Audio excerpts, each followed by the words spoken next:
Hello दोस्तों, जय श्री श्याम। स्वागत है आपका भावना एजुकेशन हब पर।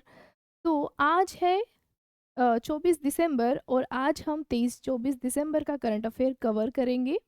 उससे पहले हम अपनी क्लास स्टार्ट करने से पहले एक खूबसूरत से मोटिवेशन के साथ क्लास स्टार्ट करेंगे, जिससे एक एनर्जी हमारे पढ़ाई करते समय बनी रहनी चाहिए, क्योंकि हम अपने आप को मोटिवेट रखेंगे तो हम पढ़ाई भी अच्छी कर पाएंगे। ठीक है। जितना बड़ा सपना होगा उतनी बड़ी तकलीफ़ें होंगी, जितना बड़ा सपना होगा उतनी बड़ी तकलीफ़ें होंगी, और जितनी बड़ी तकलीफ़ें होंगी उतनी बड़ी आपकी कामयाबी होगी। ठीक है। तो इसी खूबसूरत मोटिवेशन के साथ आज हम अपनी क्लास स्टार्ट करते हैं। ओके। 23 एंड 24 दिसंबर की करंट अफेयर कवर करेंगे।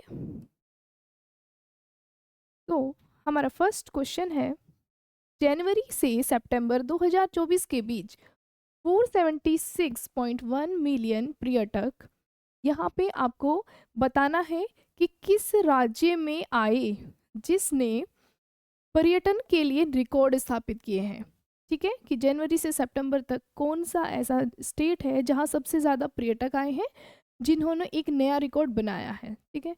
तो आप देखेंगे इसका आंसर है उत्तर प्रदेश। उत्तर प्रदेश में सबसे ज़्यादा पर्यटक आए हैं। कितने? 476.1 मिलियन पर्यटक आए हैं, जिसने पर्यटन के नए रिकॉर्ड स्थापित किए हैं। ठीक है।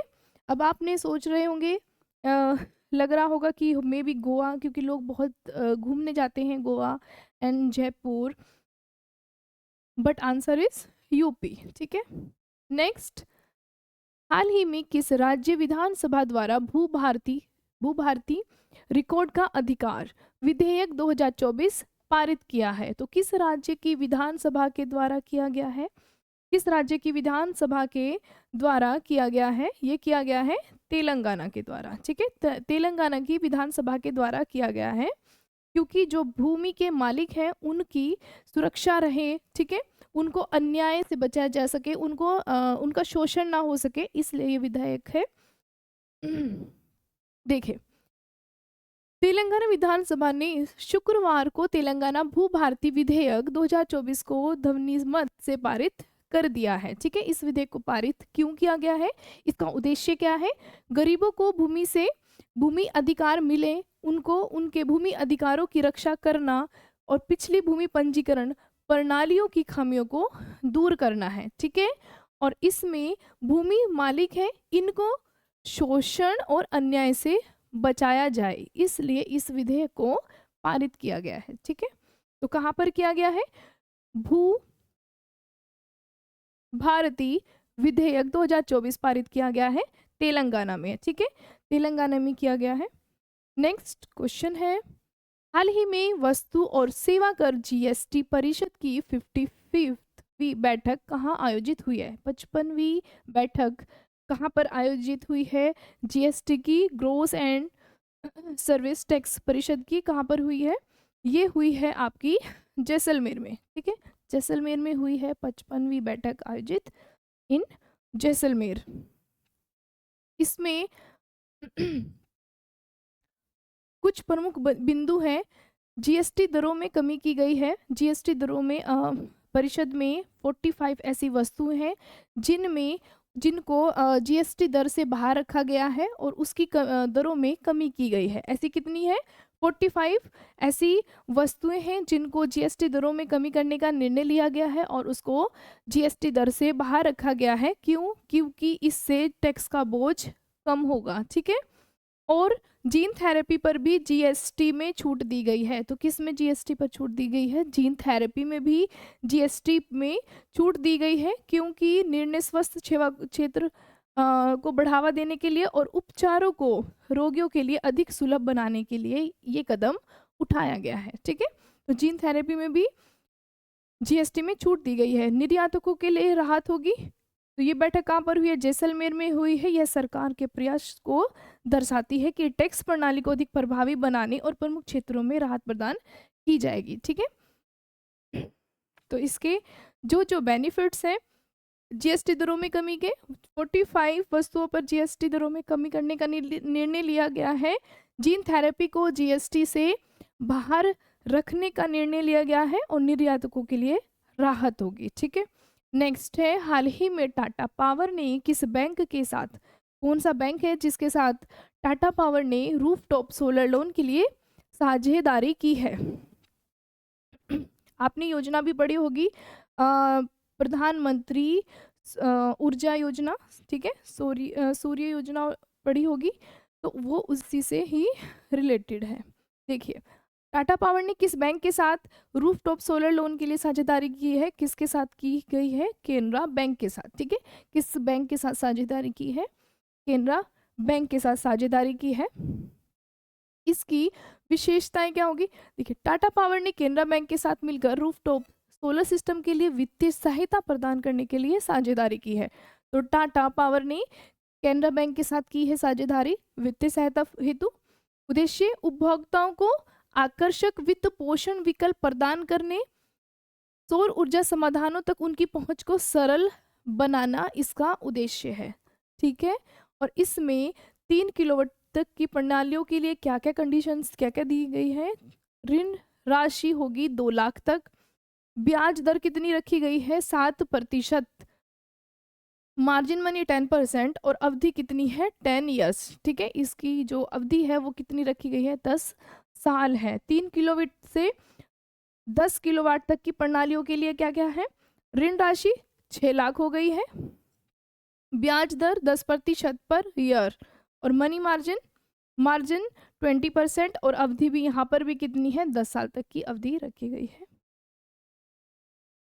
यह साझेदारी प्रधानमंत्री सूर्य घर योजना के तहत सौर ऊर्जा अपनाने को बढ़ावा देने के लिए की गई है। जो योजना है प्रधानमंत्री सूर्य घर योजना, उसी के तहत ही इस योजना को अपनाने को बढ़ावा देने के लिए इसकी स्थापना की गई है, जिससे उपभोक्ताओं को सस्ती भी और सुलभ वित्तीय सहायता मिल सके। जो भी उपभोक्ता हैं उनको सस्ती और सुलभ सहायता मिल सके, इसलिए इसकी स्थापना की गई। नेक्स्ट है, हाल ही में एशियाई विश्व बैंक ने महाराष्ट्र में तटीय संरक्षण के लिए कितने ऋण को मंजूरी दी है? एशियाई विश्व बैंक ने AWB एशियाई विश्व बैंक ने महाराष्ट्र में तटीय संरक्षण के लिए कितने ऋण को मंजूरी दी है? $42 मिलियन, ठीक है। कितने ऋण को मंजूरी दी है? $42 मिलियन को मंजूरी दी है।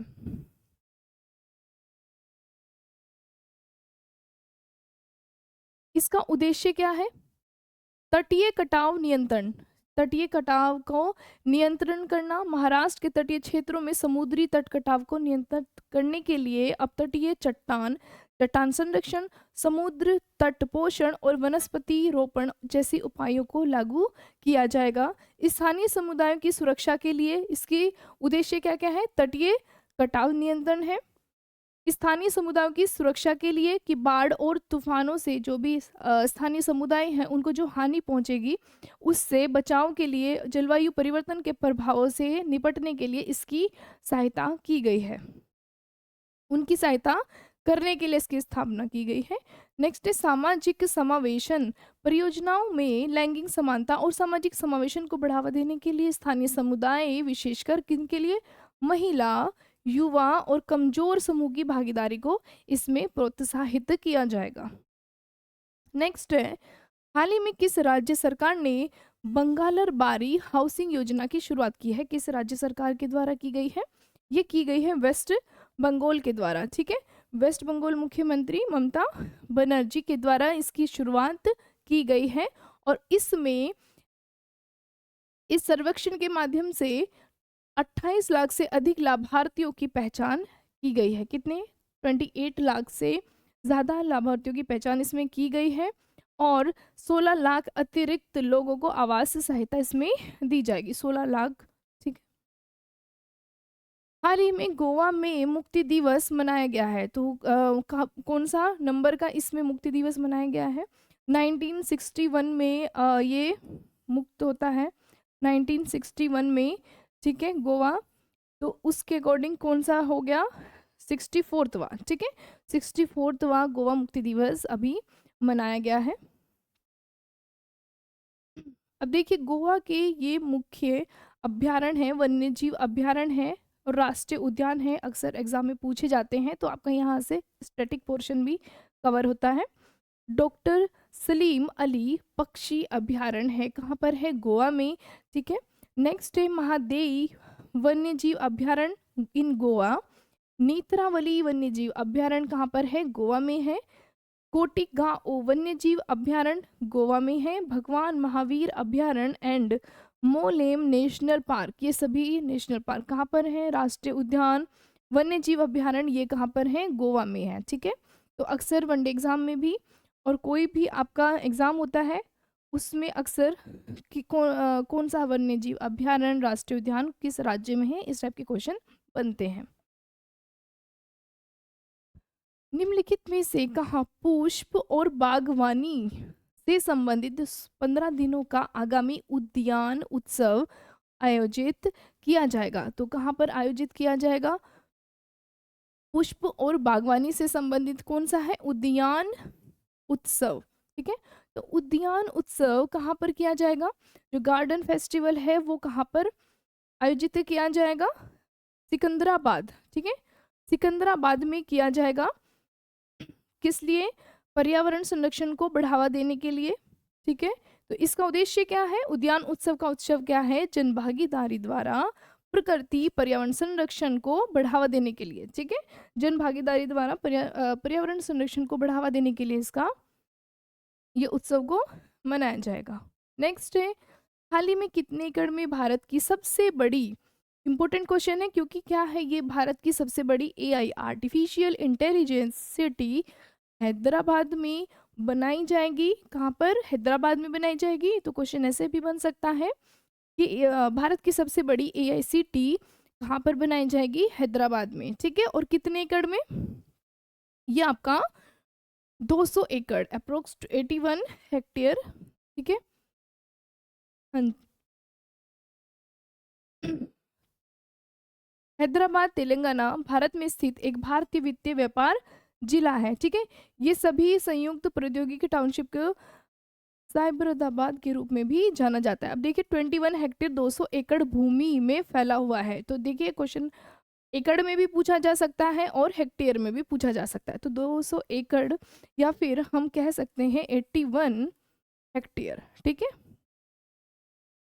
81 हेक्टेयर में ये फैली हुई है। और कहाँ पर सबसे बड़ी आर्टिफिशियल इंटेलिजेंस सिटी बनेगी?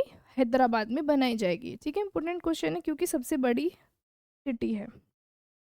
नेक्स्ट, हाल ही में कहा एनटीपीसी ने, नेशनल थर्मल पावर कॉरपोरेशन ने परमाणु विद्युत परियोजना स्थापित करने की घोषणा की है। तो एनटीपीसी ने कहाँ पर की है?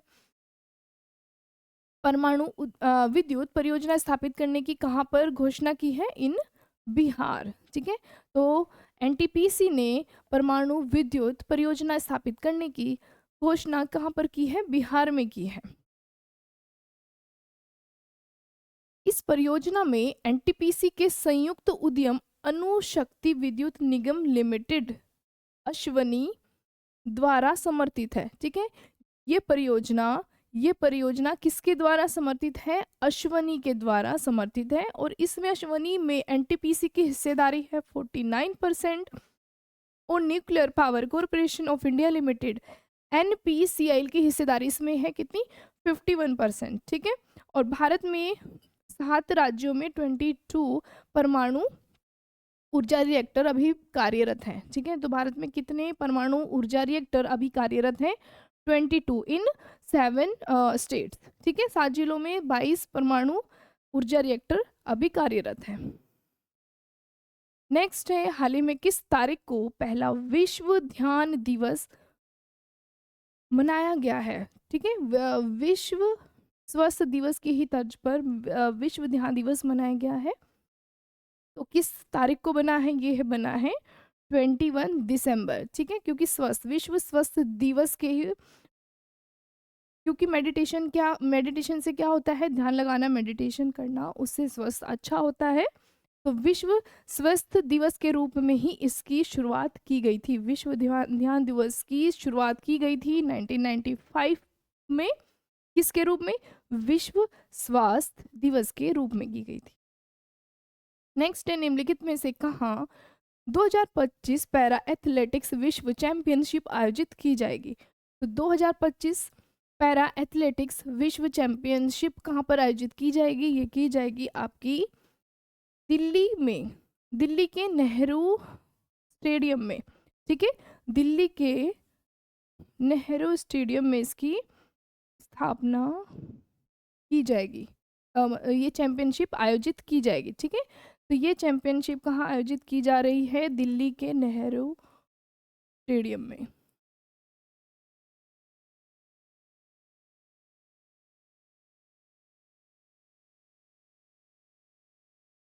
दिल्ली के नेहरू स्टेडियम में आयोजित की जाएगी। इसके बारे में देख लेते हैं। देखिए, 2025 पैरा एथलेटिक्स वर्ल्ड चैंपियनशिप की मेजबानी नई दिल्ली के जवाहरलाल नेहरू स्टेडियम में होगी। तो इसकी कहाँ पर होगी? तो नेहरू स्टेडियम में होगी मेजबानी। 2025 पैरा एथलेटिक्स वर्ल्ड चैंपियनशिप की मेजबानी दिल्ली के नेहरू जवाहरलाल नेहरू स्टेडियम में होगी। 26 सितंबर से 5 अक्टूबर 2025 तक ये आयोजित की जाएगी। इसमें 100 से ज़्यादा देश और 1000 से ज़्यादा एथलीट इसमें हिस्सा लेंगे। यह पैरा एथलेटिक्स 12वीं चैंपियनशिप होगी। इससे पहले कहाँ कहाँ पर हुई है? ये हुई है 2015 में दोहा में हुई है, 2019 में दुबई में हुई है, 2024 में कोबे में आयोजित की गई है। ठीक है, तो ये आपको याद रखना है कि 2015 में हुई है, फिर 19 में हुई है, फिर 24 में कोबे में हुई है, और इस बार पहली बार कर रहा है भारत इसकी मेजबानी। तो ये आपका क्या हो गया? स्टार क्वेश्चन हो गया, क्योंकि क्या कर रहा है इसमें? भारत पहली बार इसकी मेजबानी कर रहा है। ठीक है, 2015 में हुई है दोहा में, 2019 में दुबई में हुई है, और 2024 में कोबे में हुई है, और पहली बार भारत इसकी मेजबानी कर रहा है, इसलिए इम्पोर्टेंट क्वेश्चन है। इसके अलावा भारत को पहली बार world para athletics grand prix की जिम्मेदारी भी मिली है। नेक्स्ट है, हाल ही में 24वीं बिम्स्टेक बैठक आयोजित हुई है। कहाँ पर हुई है? भारत में, इन इंडिया। ठीक है, कहाँ पर इसकी बैठक बिम्स्टेक की 24वीं बैठक आयोजित हुई है? बिम्स्टेक की फुल फॉर्म क्या है? Bay of Bengal initiative, Bay of Bengal लिख देती हूँ मैं, Bay of Bengal initiative for multi sectoral, देखिए बे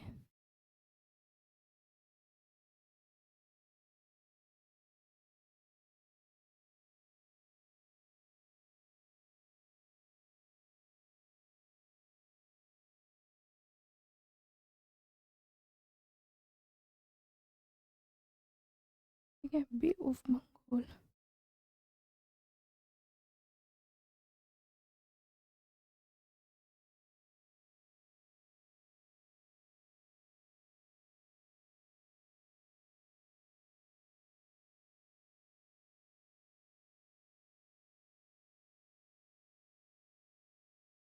बे of Bay of Bengal multi sectoral thermal and economic corporation, इसकी बैठक आयोजित कहाँ पर हुई है? भारत में हुई है। अब देखिए, इसका थाईलैंड भी इसका सदस्य देश है। इसमें कितने?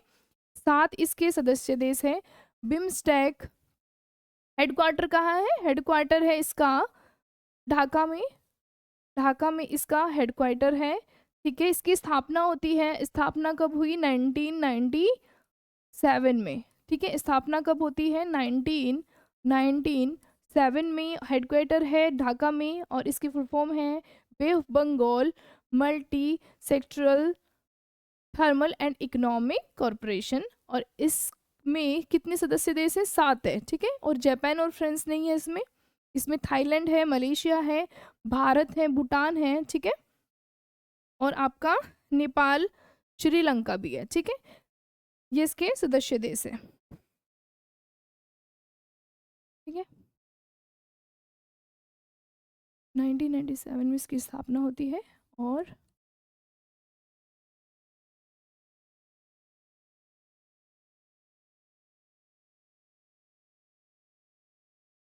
ठीक है, नेक्स्ट अब देखिए कहाँ पर इसमें इसकी बिम्स्टेक वरिष्ठ अधिकारियों की बैठक कहाँ पर, भारत का प्रतिनिधि इसमें किया गया है। तो इसकी बैठक आयोजित कहाँ पर हुई है, भारत में ही हुई है। ठीक है।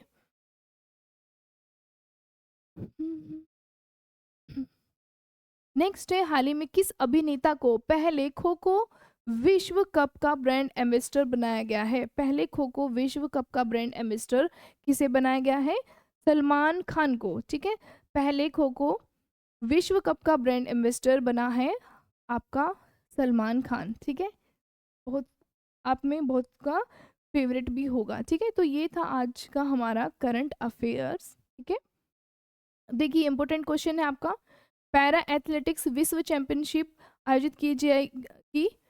यह आपका 3 स्टार क्वेश्चन है आज का। ठीक है, इंपॉर्टेंट है कि कहाँ पर है, दिल्ली के नेहरू स्टेडियम में। ठीक है, ओके। इसमें बिम्स्टेक में आपने पढ़ाई होगा 7 देश है, हेडक्वार्टर कहाँ है, ढाका में इसका हेडक्वार्टर है। ठीक है, और इसमें जापान फ्रांस इसके सदस्य नहीं है, मलेशिया है, थाईलैंड हो गया, मलेशिया है। ठीक है, थाईलैंड है इसमें, मलेशिया है, भारत हो गया आपका, भूटान, भूटान, नेपाल, श्रीलंका भी है इसमें। ठीक है, ये इसके सदस्य देश हैं। ठीक है, इसमें सदस्य देश हैं। और इसकी स्थापना कब होती है, स्थापना होती है इसकी 1997 में, हेडक्वार्टर ढाका में है। Bay of Bengal initiative for multisectoral thermal and economic corporation full form है। क्वेश्चन एग्जाम में अक्सर पूछ ली जाती है। ठीक है, और इसमें एक और है इसका देश, सदस्य देश है बांग्लादेश। तो 7 इसमें देश हो गए। ठीक है, खो खो विश्व कप का ब्रांड एम्बेसडर है सलमान खान। ये थी हमारी करंट अफेयर। ठीक है, जो इसमें इंपॉर्टेंट क्वेश्चन थे हमने उसको रिपीट कर लिया है, उसे डिस्कस कर लिया है। अगर आपको वीडियो अच्छी लगे तो प्लीज़ ज़्यादा से ज़्यादा शेयर करें, चैनल को सब्सक्राइब करें और वीडियो को लाइक करें। तो नेक्स्ट वीडियो में मिलते हैं, तब तक आप अपना ख्याल रखिए। Thank you, take care.